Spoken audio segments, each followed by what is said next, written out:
एक खातून थी उम्मे रबिया, वो इरशाद फरमाती हैं कि वो बहुत मालो दौलत वाली थी, अल्लाह ने उनको बहुत मालो दौलत दिया था।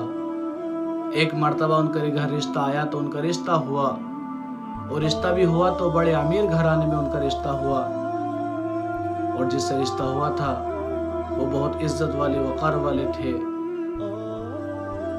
शादी हो गई, घर चली गई।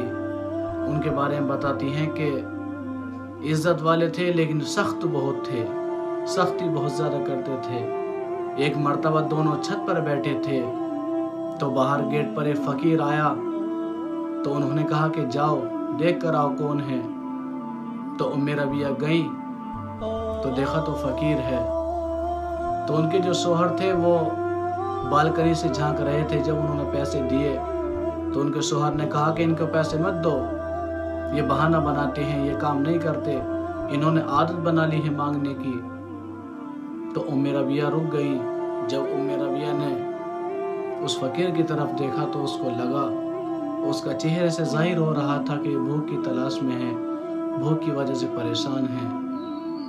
तो उम्मे रबिया ने कहा कि मैं आपके पैसों में से नहीं दे रही हूँ, मैं उनमें से दूंगी जो अपने मैके से लाई हूँ। उनके शोहर ने कहा कि नहीं, अगर मैंने मना कर दिया तो तुम नहीं दोगे। लेकिन उम्मे रबिया ने उनको कुछ पैसे दे दिए। तो उनके शोहर गुस्से में हो गए और कहने लगे कि जा, तूने मेरी नाफरमानी की है, तुझे 3 तलाक देता हूँ। इज्जतदार बेटी थी, तलाक लेकर घर आ गई। बाप को बताया कि अल्लाह के रास्ते में पैसे दिए, तो शोहर को बुरा लगा तो शोहर ने तलाक दे दी। ऐसे कुछ साल गुजरते रहे, 1 साल 2 साल। फिर आगे कुछ साल के बाद एक रिश्ता आया जो बहुत अमीर घराने से था। जब उनसे रिश्ता हुआ माशाल्लाह उनकी शादी हो गई। जब वो शोहर के पास चली गई तो उनके शोहर ने कहा कि क्या तुम मुझे पहचानती हो? कि नहीं, कि मैं वही फ़कीर हूँ जो तुम्हारे दरवाजे पर आया था, और इस फ़कीर की वजह से तुम्हें तुम्हारे शोहर ने तलाक दे दी थी।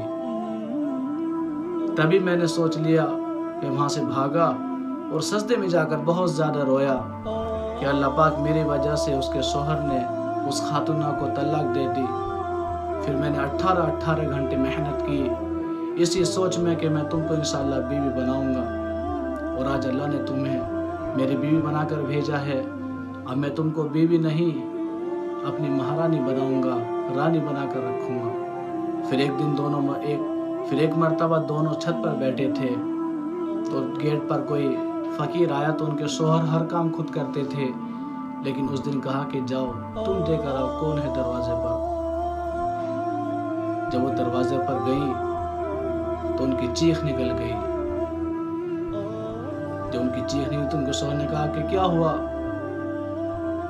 तो बीवी ने कहा कि तुम नहीं जानते दरवाजे पर कौन है? कि कौन है? कि दरवाजे पर वो है जो मेरा पहला शोहर था। मेरे दोस्त, बेटियों को तो लोग तलाक दे देते हैं, बेटियों का तो सब कुछ बर्बाद हो जाता है, लेकिन मर्द का कुछ नहीं होता। वो तो अय्याशी करता फिरता है, घूमता फिरता है। तलाक देने के बाद तो ज़िंदगी बेटी की ख़राब हो जाती है। मैं आप सभी से कहूँगा कि इन चीज़ों से दूर रहें, आपस में मोहब्बत से रहें, अपने रिश्ते को बरकरार रखें। अगर मेरी वीडियो अगर आपको अच्छी लगी तो लाइक करें और मेरे चैनल को सब्सक्राइब करें।